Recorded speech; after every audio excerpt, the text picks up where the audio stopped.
Alright, it's October 3rd. I got the engine back in the 420, and boy, just all kinds of problems getting it together today. The two back bolts that hold the motor in were stripped, so I had to re-tap those to the next larger size, which is 7/16. A couple of the bolts were stripped, and just people working on it before I bought it. I just don't know how to work on things. Anyway, so I got temporarily hooked up the gas because I don't have the gas can cleaned out yet, but I want to make sure the hydro is working good and everything, so we're going to fire it up here. And starts right up.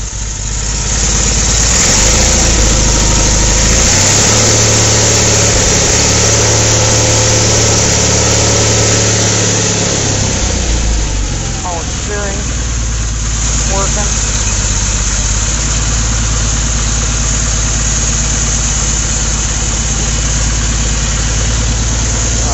Center hydraulic works okay. Yeah.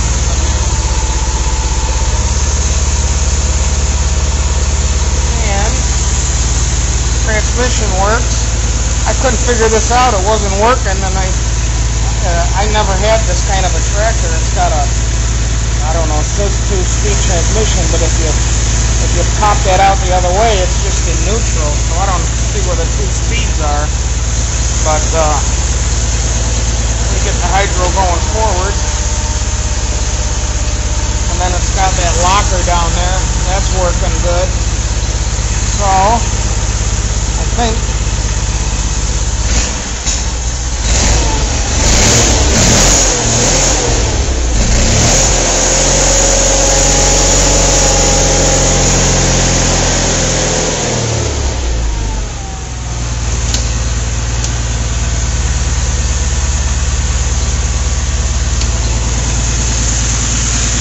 looks good.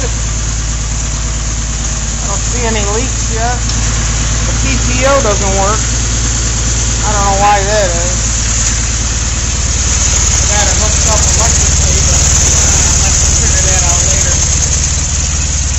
And I gotta, let me shut this off. So I'm happy about that. The drive shaft, whatever you want to call it, the PTO for the front of this tractor, it's got a spline shaft. I had to take this apart because the bearings, well, I always like to check the bearings out, but I didn't like the slop in this shaft on this spline here, but it's not really that bad, so it probably is like that. I don't know. I'm used to splines that are really tight, and there's no slop at all in them in the days when I used to work on machinery. But anyway, this shaft goes through the front here. There's a casting down there, and you have to leave that in because that's what holds the front axle on. And inside of there, which rides right here, there's a needle bearing. I'm going to see if I can get one.